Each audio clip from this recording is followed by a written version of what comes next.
Today we're going to be talking about the 3 mistakes I made as a starter filmmaker. Ready and go.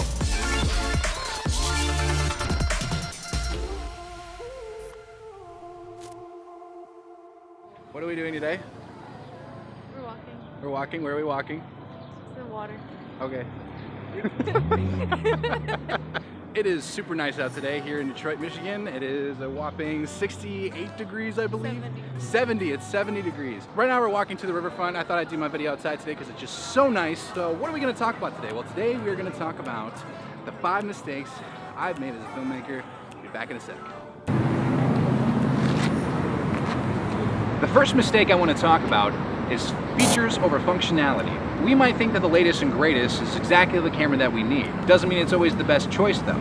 I started out with a Canon 60D. Shoots in 1080p, 60 frames at 720 if I want it, and not a very high dynamic range. But I made it work. When I started wanting these features, I looked towards the Blackmagic Ursamity 4.6K. At the time, I thought this was the perfect camera to up my production quality, but I quickly found out that this camera was meant more for decently sized camera crews rather than a one-man band that has a few friends around. When I looked at this new camera, I thought, man, it's got 15 stops of dynamic range, it's got a higher resolution than I've ever dealt with before, and it can shoot raw, train.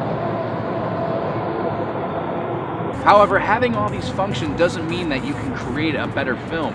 It just means that you now have access to these functions, which are great to have, but not a need. It's much more important to figure out how to use more basic functions so you can make more with less. That way, when you gain more experience, you can use these special features more efficiently. It's all about your workflow. Just because you have the capability to do something doesn't mean you always should.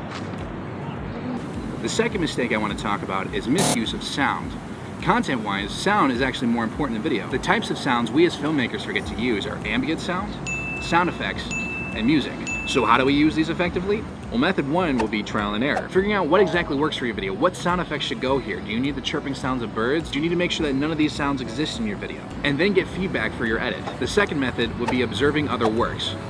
Go check out your favorite film, see what sound effects they use in which scenes, and try to figure out why they did this. What made them want to use this sound or no sound for their particular scene. Also make sure you're using the appropriate music for your video. You don't want to be using a hard metal song for something like a wedding, nor do you want to be using something as soothing and relaxing as an orchestral piece for an epic fight scene.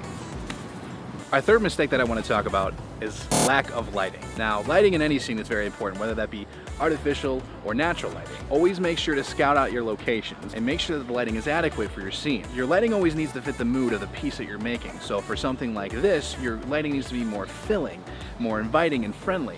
While for a horror film, you might want it to be more contrasty and dramatic. Having mastered even your basic 3-point lighting can enhance your videos vastly.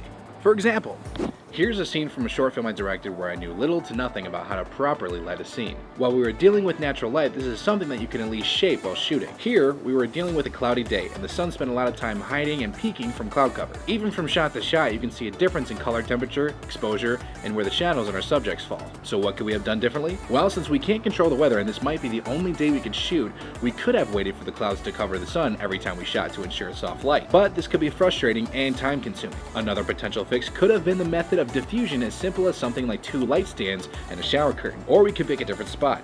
Don't be afraid to resort to the last option. If it doesn't look good on camera, the location's probably not worth using. Here's a scene from the same film where we were using the lighting provided at the location along with 2 lights on either side of the scene, one reflecting off the corner of the ceiling and one off a wall. This was one of the better looking scenes in the film just because we added a few lights. Now, while you can see these lights appear in the frame from time to time, they aren't that intrusive as they fit the scene. This is more of a dramatic scene in the film that needed more shadows and a warmer tone, so we used tungsten lighting and made sure that we had lights to create shadows where we felt appropriate. Most of this was a happy accident, but even though we barely knew what we were doing, adding these lights brought a lot more to the scene, especially things like this character's hair light while the light kisses the side of his face, this character's separation from the background with one side of his face in light and the other in shadow, even this character where 2 sides of the subject are lit and are separated by a large shadow in between. If your comeback is, well, you did that inside where it's easier to control light, then look at this scene later in the film where we were able to do just the same thing.